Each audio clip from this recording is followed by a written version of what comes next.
Kami bersyukur kepadamu Tuhan, karena kasih setiamu, kebaikanmu, kesetiaanmu yang tidak pernah habis dan tidak pernah berubah di dalam kehidupan kami. Sampai dengan hari ini, kami sungguh melihat betapa Engkau Tuhan kami yang baik, Engkau Tuhan kami yang setia.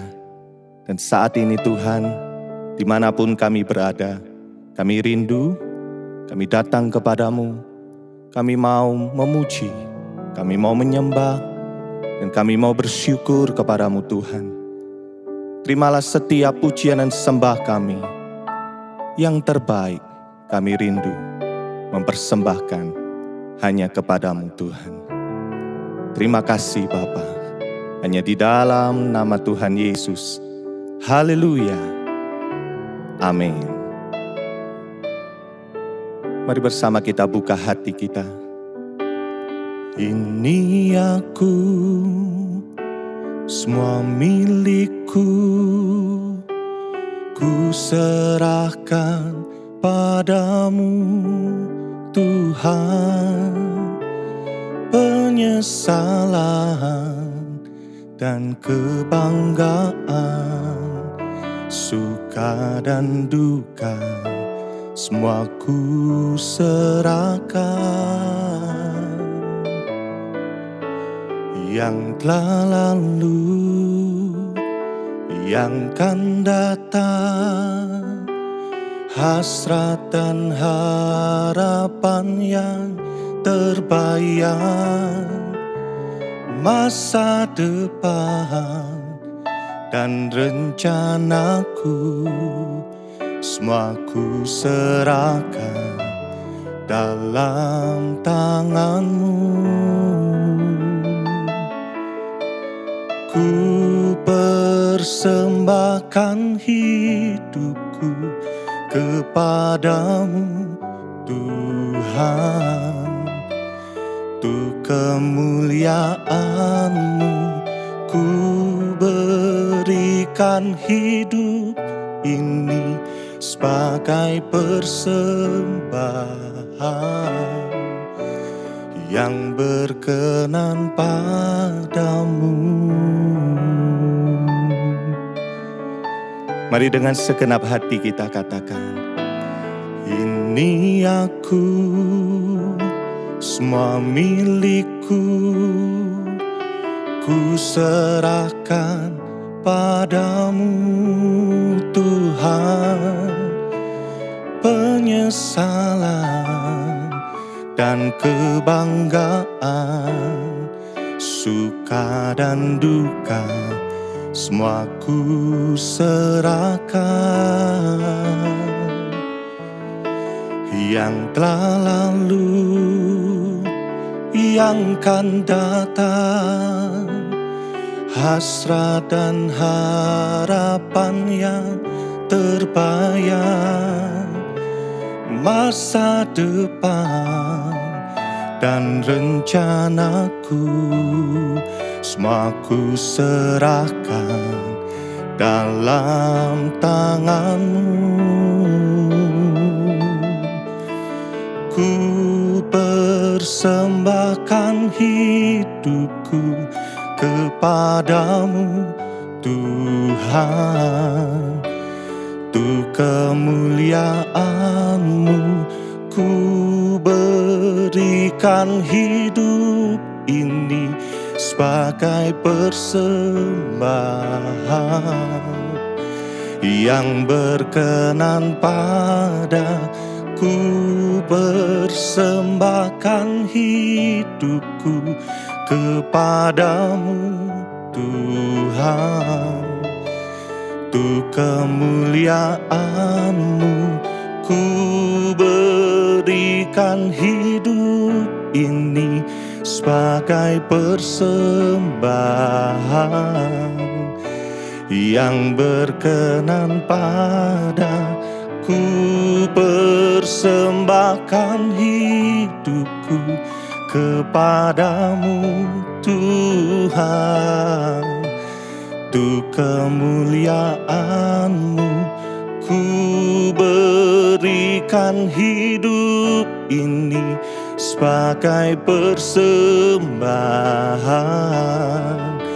yang berkenan. Lagi katakan, ku persembahkan hidupku kepadamu Tuhan, untuk kemuliaan-Mu. Ku berikan hidup ini sebagai persembahan yang berkenan padamu. Ku berikan hidupku kepadamu Tuhan.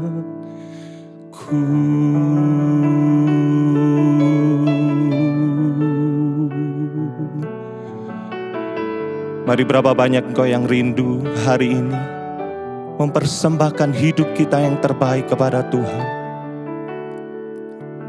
Karena Tuhan sudah terlebih dahulu memberikan yang terbaik buat setiap kita, Bapak Ibu Saudaraku. Mari hari ini buka hatimu, datanglah kepada Tuhan. Ini aku, ini hidup kami Tuhan. Semuanya tentang Engkau, bukan tentang kami. Semuanya untuk Engkau, bukan untuk kami. Hari ini kami rindu, kami mau menyembah. Karena kami tahu Engkau layak untuk kami sembah. Kami menyembah-Mu bukan karena kami sedang berharap kepada sesuatu. Tetapi hari ini kami datang kepada-Mu, kami memuji, kami menyembah.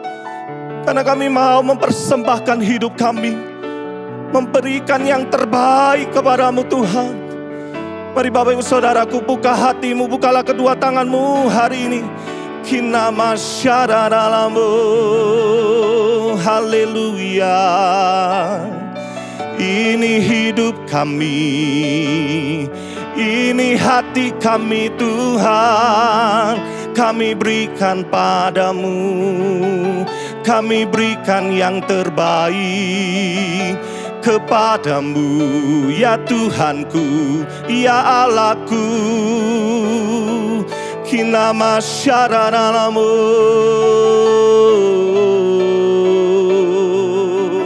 haleluya, haleluya. Kinama syararamu,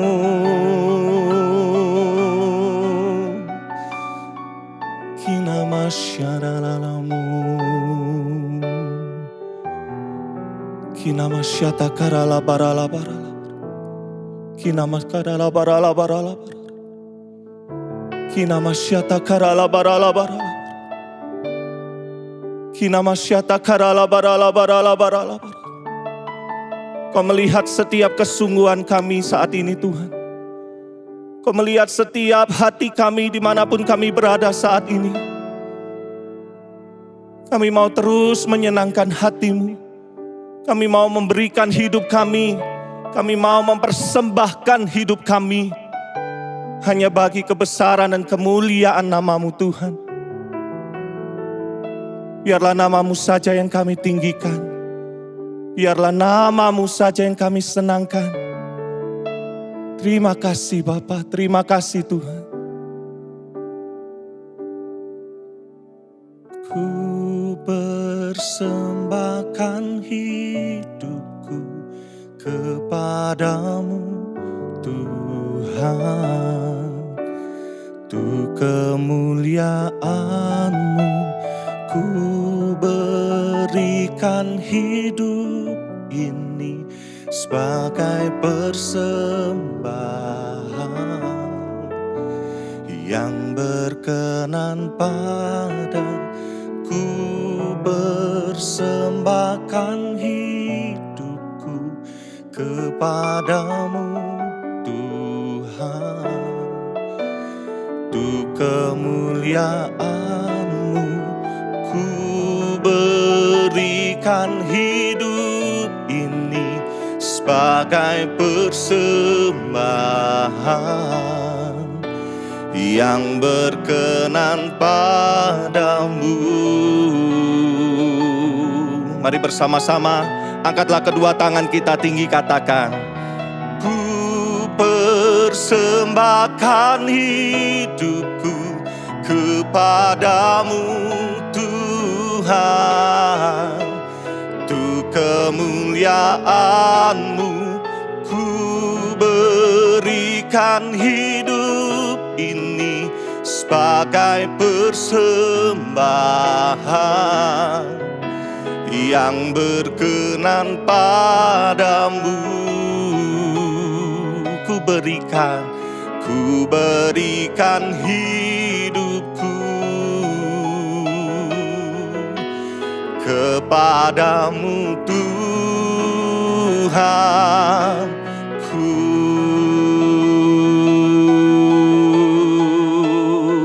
Sorak-sorai kemuliaan bagi Tuhan kita. Haleluya.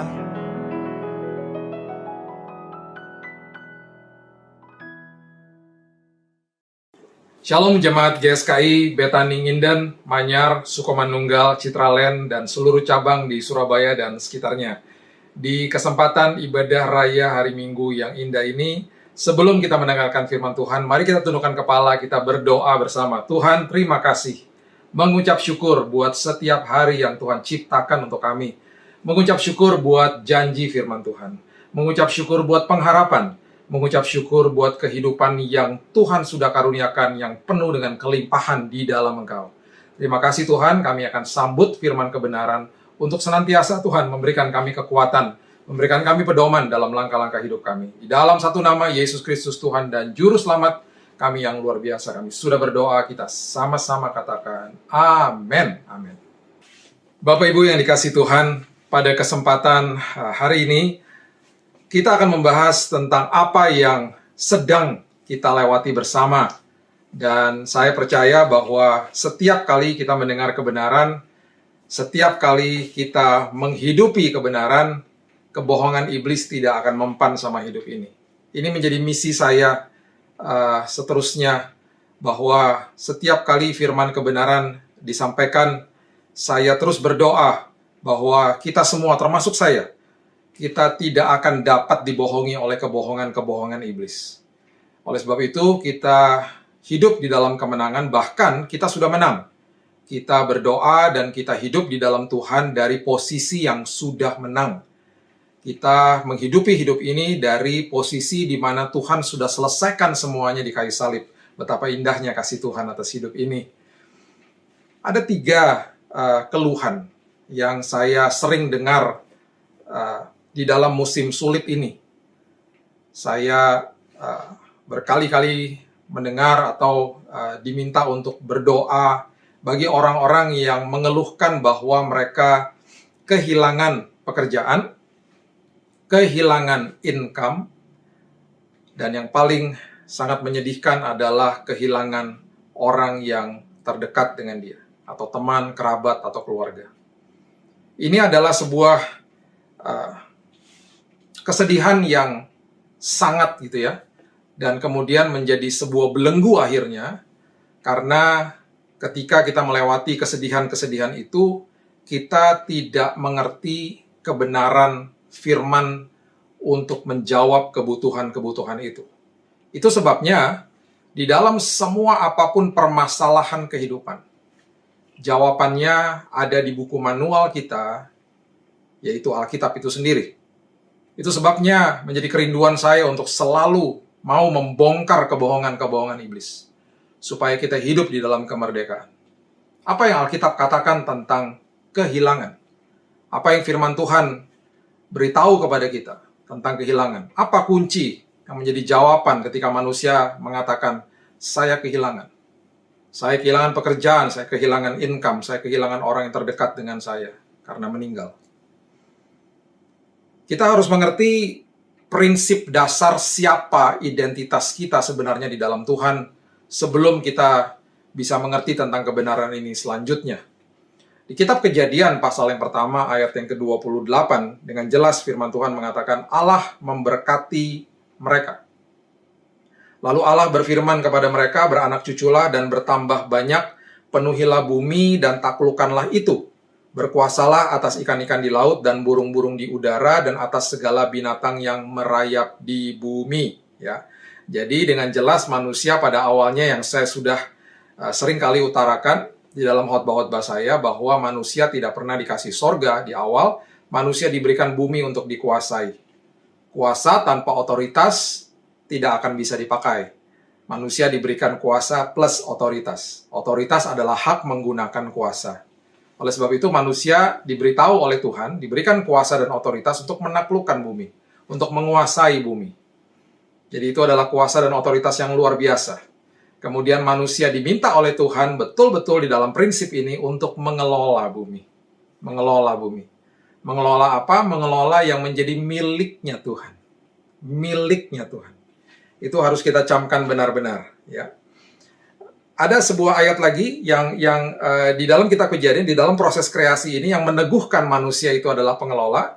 Kalau kita baca bersama-sama di Kejadian 2 ayat 4 dan 5 itu sangat jelas dikatakan bahwa demikianlah riwayat langit dan bumi pada waktu diciptakan.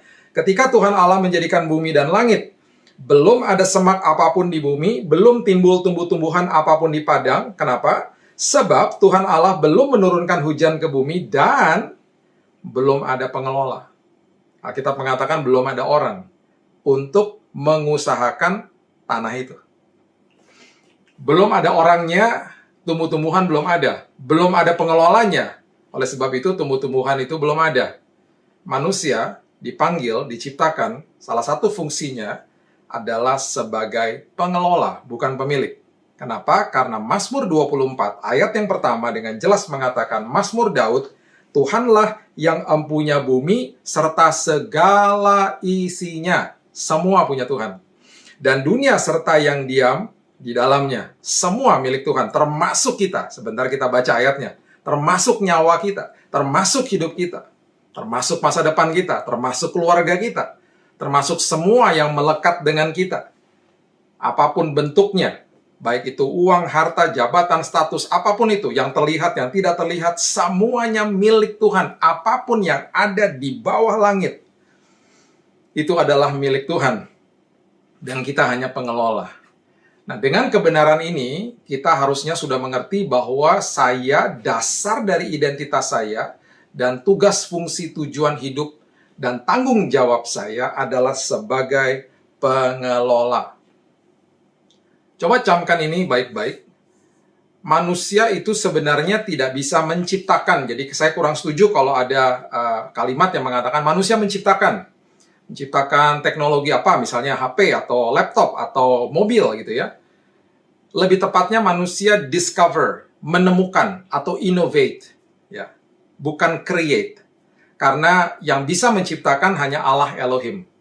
Nah, semua bahan baku daripada semua elektronik yang kita pegang, semua kendaraan, mobil, dan apapun yang kita lihat di depan kita, semua teknologi-teknologi canggih, itu semua bahan bakunya sudah ada sejak awal, Bapak Ibu. Sejak awal.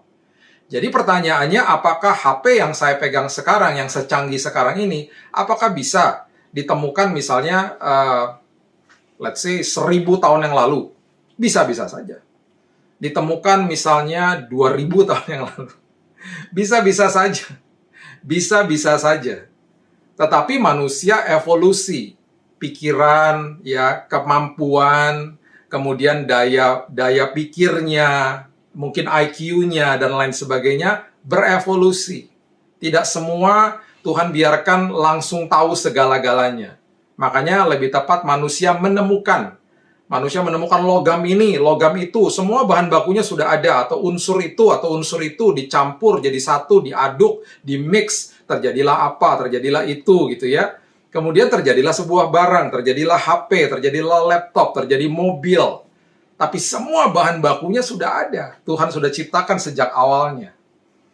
Manusia terbatas. Nanti 10 tahun lagi akan ada teknologi yang lebih canggih. Yang bisa nggak kalau ditemukannya hari ini misalnya? Bisa-bisa saja. Tapi mungkin pikirannya manusia atau unsur-unsur ini belum ditemukan combination-nya atau kombinasinya gitu. Jadi itulah manusia penuh dengan keterbatasan karena apapun yang ada di bawah langit milik Tuhan. Ya.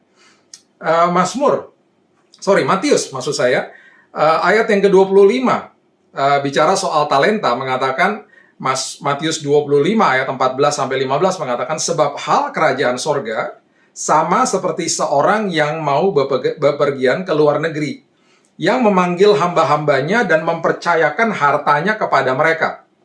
Yang seorang diberikan 5 talenta, yang seorang lagi 2, yang seorang lagi 1. Jadi ada yang dititipkan 5, 2, dan 1. Perhatikan kalimat ini. Saya sangat suka dengan kalimat ini. Ini yang kemudian juga membuktikan bahwa kita ini adalah pengelola. Masing-masing pribadi itu diberikan 5, 2, dan 1 menurut kesanggupannya. Lalu ia berangkat.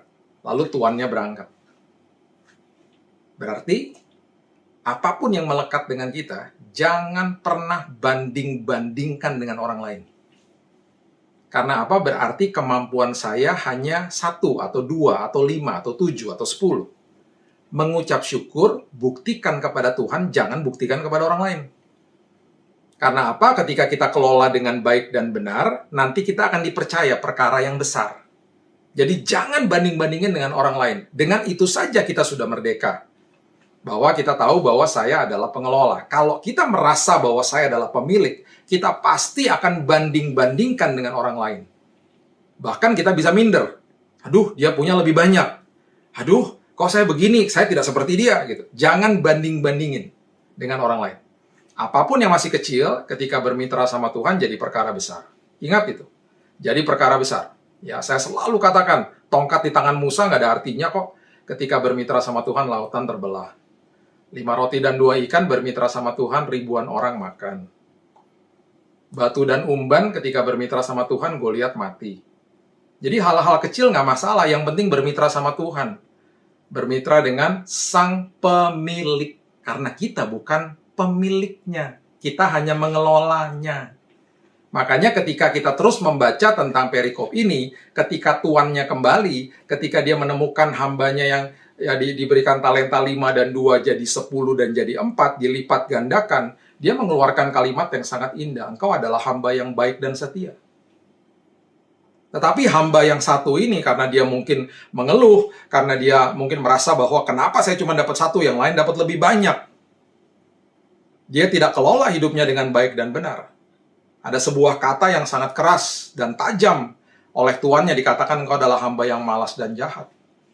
Jadi ini adalah semua dasar daripada firman Tuhan hari ini, bahwa kita ini adalah sebagai pengelola. Bahkan kehidupan kita pun, jiwa kita pun bukan punya kita. Galatia 2 ayat yang ke-20 dengan jelas mengatakan, namun aku hidup, ya, tetapi bukan lagi aku sendiri yang hidup, melainkan Kristus yang hidup di dalam aku. Dan hidupku yang kuhidupi sekarang di dalam daging adalah hidup oleh iman dalam anak Allah yang telah mengasihi aku dan menyerahkan dirinya untuk aku. Wow. Bahkan hidup kita ini bukan punya kita. Hidup saya bukan punya saya. Jiwa saya pun bukan punya saya. Luar biasa. Nah, dengan prinsip-prinsip ini, camkan kebenaran ini baik-baik. Catat kebenaran ini baik-baik di dalam hatimu. Kalau kita bukan pemilik, kalau kita hanya pengelola, kita berarti tidak bisa kehilangan apapun. Kalau kita bukan pemilik, kalau kita tidak memiliki sejak awalnya, berarti kita tidak akan pernah bisa kehilangan apapun. Pastinya ada yang bertanya kembali seperti tadi pertanyaan di awal. Pak, saya kehilangan pekerjaan. Pak, saya kehilangan income. Pak, saya kehilangan orang yang saya kasihi karena meninggal, karena sakit. Kita teruskan supaya kita dapat jawabannya dengan lebih jelas. Ya, sebelum kita teruskan, mari sama-sama membaca firman Tuhan dari 1 Timotius. Ayatnya yang ke 1 Timotius 6, ayat yang ke-5 dan ayatnya yang ke-6. 1 Timotius 6, ayatnya yang ke-5 sampai ayatnya yang ke-6. Firman Tuhan mengatakan begini, percekcokan antara orang-orang yang tidak lagi berpikiran sehat dan yang kehilangan kebenaran, yang mengira ibadah itu adalah suatu sumber keuntungan. Sumber keuntungan. Jadi, tadi kita sudah bicara bahwa kita adalah pengelola. Nah, ini masalahnya. Banyak orang, dan saya sudah pernah katakan, banyak orang Kristen yang paradigmanya masih duniawi. Jadi oleh sebab itu, ketika mendengar kebenaran-kebenaran seperti ini, simpan di dalam lubuk hatimu. Karena itu adalah sumber daripada kehidupan. Ya. Dengar, simpan dalam lubuk hatimu. Hidupi. Ya. Nah, banyak orang yang masih mengejar keuntungan dalam hidupnya. Ini adalah sebuah paradigma bahwa dia adalah pemilik. Hidupnya untuk keuntungan dia, bahkan dia jadikan ibadah untuk keuntungannya dia. Jadi kalau saya ikut ibadah online atau ibadah Zoom atau ibadah di dalam gedung gereja yang sudah buka misalnya, apapun itu bentuknya, atau saya melayani Tuhan, saya hidup taat, semuanya ada satu tujuan bahwa saya mau mendapatkan keuntungan pribadi bagi saya. Ini yang bahaya. Akhirnya kehidupan atau hubungan dengan Tuhan transaksional. Makanya banyak orang kecewa sama Tuhan, karena Tuhan dijadikan sosok dewa. Kalau saya lakukan ini, saya minta Tuhan lakukan itu. Kalau Tuhan lakukan itu, baru saya akan lakukan ini. Kita bertransaksi dengan Tuhan. Dan ayat yang ke-6 dikatakan dengan jelas, memang ibadah itu kalau disertai rasa cukup. Kalau disertai rasa cukup, justru itu akan memberi keuntungan yang besar. Keuntungan yang besar. Jadi kalau kita masuk ke dalam kehidupan bersama dengan Tuhan, hidup di dalam Tuhan, hidup di dalam ketaatan firman Tuhan, ikut dalam ibadah, masuk ke dalam ibadah kita sehari-hari, itu semuanya harus disertai dengan rasa cukup, yaitu apa? Ucapan syukur setiap hari. Makanya saya pernah katakan bahwa ucapan syukur itu adalah dasar daripada penyembahan. Ucapan syukur adalah bukti daripada iman. Itu sebabnya penuhi hidup ini dengan ucapan syukur. Karena apa? Kita adalah pengelola, bukan pemilik. Dengan kebenaran ini, Bapak Ibu, kita harus makin cakap, makin tajam untuk ikut Tuhan dan terus memberitahu diri kita sendiri, mengingatkan diri kita sendiri bahwa nyawa saya aja ini bukan punya saya. Hidup saya ini bukan punya saya, punya Tuhan. Jadi saya tidak bisa ikut Tuhan untuk mencari keuntungan. Saya akan fokusnya mencari dahulu kerajaan Allah dan kebenarannya. Baru segala sesuatunya ditambahkan sama Tuhan. Dan pastinya ditambahkan sesuai dengan kemampuan kita karena kita pengelola. Teruslah kelola dengan baik dan Tuhan akan percayakan perkara besar. Itulah prinsip kerajaan surga. Oke, menjawab pertanyaan-pertanyaan itu. Sebelum kita menjawab dengan lebih detail lagi, perhatikan bahwa hidup ini ada musim. Kejadian 8 ayat yang ke-22 dikatakan selama bumi masih ada, takkan berhenti-henti musim menabur dan menuai, dingin dan panas, kemarau dan hujan, siang dan malam. Pengkhotbah pasal yang ketiga ayat yang pertama mengatakan, untuk segala sesuatu ada masanya, untuk apapun di bawah langit ada waktunya. Ayat yang ke-11, Pengkhotbah pasal yang ketiga, ia membuat segala sesuatu indah pada waktunya. Bahkan ia memberikan kekekalan dalam hati mereka. Tetapi manusia tidak dapat menyelami pekerjaan yang dilakukan Allah dari awal sampai akhir. Banyak manusia yang tidak tahu ketika Tuhan sedang berkarya. Karena mereka tidak bisa melihat apa yang Tuhan lihat. Ini ayat ini memberitahu dengan jelas manusia tidak dapat menyelami pekerjaan yang dilakukan Allah dari awal sampai akhir. Kenapa? Karena di setiap kehidupan itu ada musim yang berganti, Bapak Ibu yang dikasih Tuhan. Berarti jawabannya bagi orang-orang yang mengatakan, saya kehilangan pekerjaan. Sebenarnya engkau tidak bisa kehilangan apapun. Pekerjaan itu pun titipan Tuhan. Jadi apa dong Pak pengertiannya? Engkau sedang dipindahkan ke musim yang baru sama Tuhan. Haleluya. Haleluya.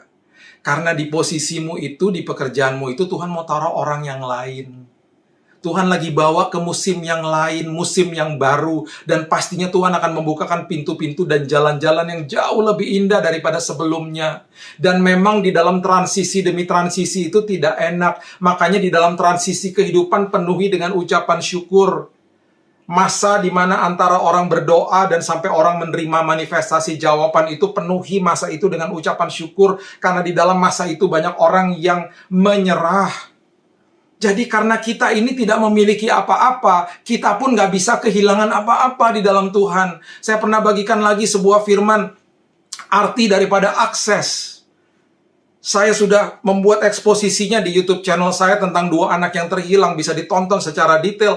Anak itu mempunyai akses kepada bapaknya. Akses itu berarti supply jalan terus. Apa yang terlepas dari tangan tidak akan pernah terlepas dari hidup, karena akses, supply-nya jalan terus. Tapi kalau si bungsu itu, dia mau memisahkan akses menjadi kepemilikan. Kalau kepemilikan itu berarti dia mau mengambil akses itu, dia mau menghancurkan hubungan akses itu, dan dia mau mengambil apa yang menjadi miliknya, kata firman Tuhan. Kemudian akhirnya dia berkekurangan. Karena yang terlepas dari tangan, terlepas dari hidup, nggak ada yang supply. Karena mau memiliki, mau punya saya. Makanya jangan ikut Tuhan untuk mencari keuntungan. Bukan. Ikut Tuhan karena dia terlebih dahulu mengasihi kita. Ikut Tuhan karena kita dipanggil untuk mengelola kehidupan. Ikut Tuhan karena kita diberikan tugas sama Tuhan dan tanggung jawab di dalam hidup ini. Ikut Tuhan karena dia sudah mati bagi kita dan menebus dosa kita. Kemudian, selain daripada musim, Tuhan juga suka membawa Bapak Ibu sekalian dan saya dari zona nyaman kita kepada zona kekuatan. Apa yang terjadi dengan Nehemia? Nehemia adalah juru minum Raja Artasasta. Dia seorang ekspatriat, seorang Yahudi, kerja di istana Raja Persia yang begitu megah. Kaya, pasti uangnya banyak. Hidupnya pasti nyaman, gajinya pasti besar karena ekspatriat. Tapi satu hari Tuhan menaruh sebuah panggilan di dalam hidupnya, bahwa dia harus pulang dan harus mendirikan tembok Yerusalem.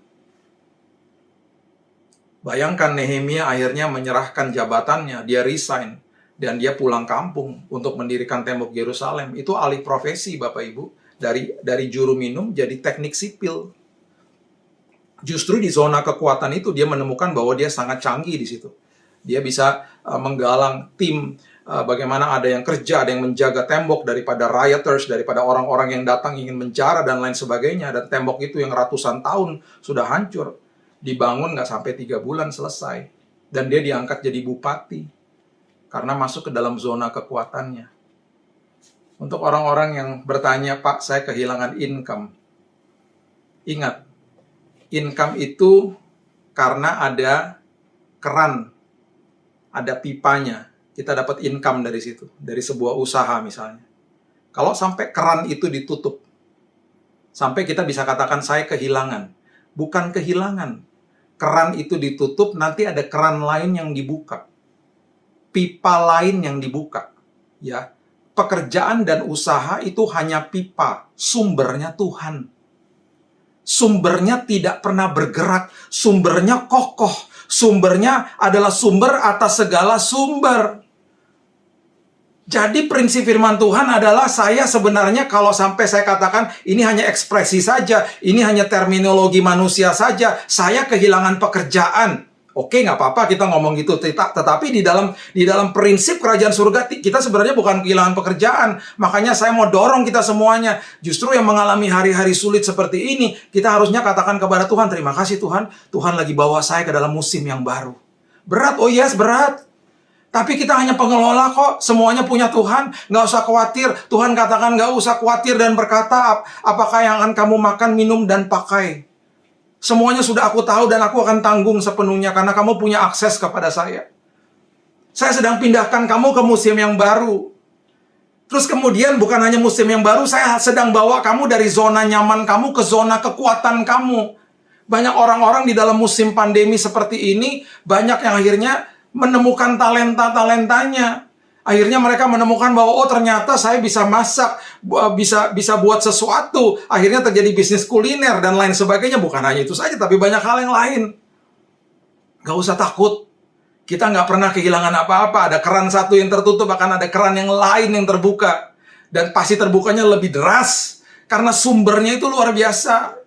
Pekerjaan dan usaha itu hanya pipa-pipanya saja. Sumbernya tetap satu, sumbernya kokoh. Sumbernya adalah Tuhan. Elohim, Allah Elohim pencipta langit dan bumi. Tidak usah khawatir Bapak Ibu. Dari awal kita tidak memiliki apa-apa. Kita tidak akan bisa kehilangan apapun. Paulus, mungkin kalau kita lihat kehidupan Paulus, dia kehilangan banyak waktu mungkin. Seperti banyak orang mengeluhkan sekarang, saya juga kehilangan waktu Pak. Karena harusnya saya bisa lakukan ini, lakukan itu, lakukan ini, lakukan itu. Oh, jangan salah. Sekali lagi, kita nggak bisa kehilangan apapun. Paulus dibawa dari satu penjara ke penjara yang lain. Masuk pengadilan berkali-kali. Ini kalimat dia. Kisah Rasul pasal yang ke-26 ayat 21-22. Karena itulah orang-orang Yahudi menangkap aku di bait Allah dan mencoba membunuh aku. Tetapi oleh pertolongan Allah, aku dapat hidup sampai sekarang dan memberi kesaksian kepada orang-orang kecil dan orang-orang besar. Dan apa yang kuberikan itu tidak lain daripada yang sebelumnya telah diberitahukan oleh para nabi dan juga oleh Musa. Ya. Dan juga oleh Musa. Jadi, di dalam peristiwa ini, di dalam proses ini, dia katakan begini, nggak masalah. Saya masuk penjara, saya berhadapan dengan imam besar, dengan gubernur, ya, dengan hakim gitu ya di dalam pengadilan. Saya punya kesempatan untuk bisa memberitahukan kabar baik, kabar keselamatan dari orang-orang kecil yang ada di jalanan yang saya ketemu dan orang-orang besar, maksudnya orang-orang yang berpengaruh. Dan kita bisa melihat dan membaca di firman Tuhan bahwa ada orang-orang seperti Felix, seorang gubernur dan lain sebagainya yang sangat kagum dengan firman Tuhan. Jadi Paulus katakan, nggak masalah. Kemanapun Tuhan bawa saya nggak pernah akan kehilangan waktu. Karena dimanapun, di tempat manapun, kairosnya Tuhan terjadi. Oh, jangan salah saat-saat seperti ini. Walaupun gedung gerejanya ditutup, banyak perkara besar terjadi. Tuhan sedang menggerakkan banyak orang, banyak misi yang terjadi, banyak orang yang memberkati Indonesia. Banyak orang yang bertobat. Karena banyak orang yang akhirnya mendengar kebenaran firman Tuhan. Walaupun dalam masa-masa sulit. Tuhan gak pernah salah. Waktunya Tuhan selalu indah. Waktunya Tuhan itu selalu dahsyat. Ya, selalu dahsyat. Kemudian kita masuk lagi ke dalam kebenaran yang satu ini, ditulis di 1 Timotius 6 ayat yang ke-7 dengan jelas firman Tuhan katakan, sebab kita tidak membawa sesuatu apa ke dalam dunia, dan kita pun tidak dapat membawa apa-apa keluar. Wow. Saya lahir nggak bawa apa-apa. Saya keluar dari rahim ibu saya, dikasih baju. Nanti ketika kita pulang ke rumah Bapak, jenazah kita dimandikan juga dikasih baju. Saya datang nggak bawa apa-apa, kita semua datang nggak bawa apa-apa, pulang nggak bawa apa-apa. Memang kita adalah pengelola, bukan pemilik. Oleh sebab itu kita nggak bisa kehilangan apapun. Dan sebagai pertanyaan yang terakhir, yang paling ekstrim, kehilangan seseorang yang dikasihi. Perhatikan kalimat ini. Matius 10 ayat 39. Barang siapa mempertahankan nyawanya, ia akan kehilangan nyawanya. Dan barang siapa kehilangan nyawanya karena aku, atau karena hidup di dalam aku, ia akan memperolehnya. Ingat bahwa kematian sudah dikalahkan. Ingat bahwa kematian sudah ada di telapak kaki Tuhan. Kematian tidak lagi berkuasa atas manusia karena ada kuasa kebangkitan. Di detik kita menutupkan mata di bumi ini, di detik itu pun juga kita bangkit di pangkuan Bapa di surga. Oleh sebab itu, firman Tuhan mengatakan begini di 1 Tesalonika 4 ayat 13-14. Selanjutnya, kami tidak mau saudara-saudara bahwa kamu tidak mengetahui tentang mereka yang meninggal, supaya kamu jangan berduka cita seperti orang-orang lain yang tidak mempunyai pengharapan. Karena jikalau kita percaya bahwa Yesus telah mati dan telah bangkit, maka kita percaya juga bahwa mereka yang telah meninggal dalam Yesus akan dikumpulkan Allah bersama-sama dengan Dia. Siapapun yang sudah mendahului kita, siapapun orang yang dikasihi, yang sudah mendahului kita, sampai hari ini, sampai di hari ini, di detik saya merekam khotbah ini, saya sudah kehilangan 8 orang yang saya kasihi. Tapi saya percaya, saya tidak akan pernah kehilangan mereka. Itu hanya ungkapan saja. Satu hari nanti saya akan bertemu dengan mereka. Kenapa? Karena mereka sudah ditarik pulang ke markas pusat. Itulah tempat asal kita. Dan mereka sudah selesai tugasnya. Mereka sudah kembali ke rumah Bapa. Satu waktu kita akan berjumpa lagi dengan mereka. Jadi sampai kepada kematian pun kita tidak akan pernah bisa kehilangan. Kita tidak akan pernah bisa kehilangan nyawa kita. Karena kita akan bangkit di pangkuan Bapa, kita sudah dijamin kehidupan kekal, dan kita juga tidak akan pernah bisa kehilangan orang-orang yang kita kasih, karena satu hari nanti kita akan berjumpa lagi dengan mereka.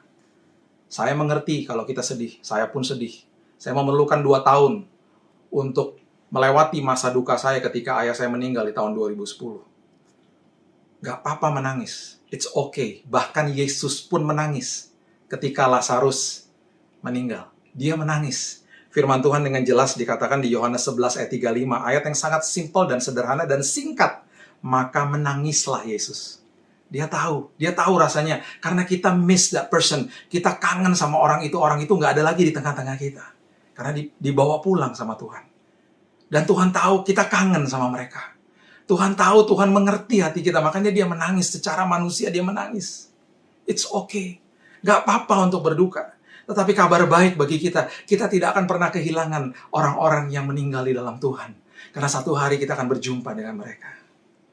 Amin, haleluya. Tuhan baik, Tuhan luar biasa. Firman Tuhan pasti meneguhkan kehidupan kita dan membawa kita kepada kemerdekaan.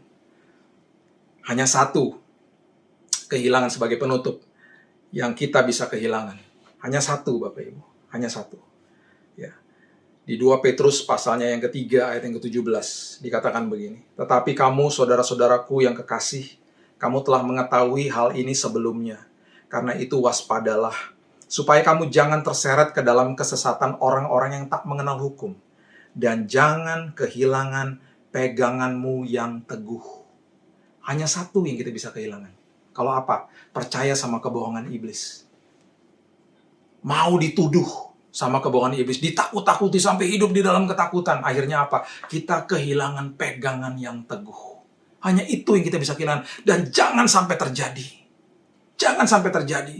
Kita terus dengar firman, kita terus belajar firman, supaya semua kebohongan iblis dimentahkan, dikalahkan, dan kita terus hidup dalam kemenangan. Jangan sampai kita kehilangan pegangan yang teguh itu. Itu hanya satu-satunya yang bisa kita kehilangan dalam hidup ini. Kehilangan pegangan yang teguh. Tetapi kabar baik bagi kita semuanya. Jangan pernah lagi mau dibohongi sama iblis. Kita tidak pernah kehilangan apapun di dalam dunia ini. Baik itu pekerjaan, income, baik itu orang yang kita kasihi karena meninggal. Karena semuanya sedang dipindahkan sama Tuhan. Dipindahkan ke dalam musim yang baru. Dipindahkan ke dalam zona kekuatan dari zona nyaman.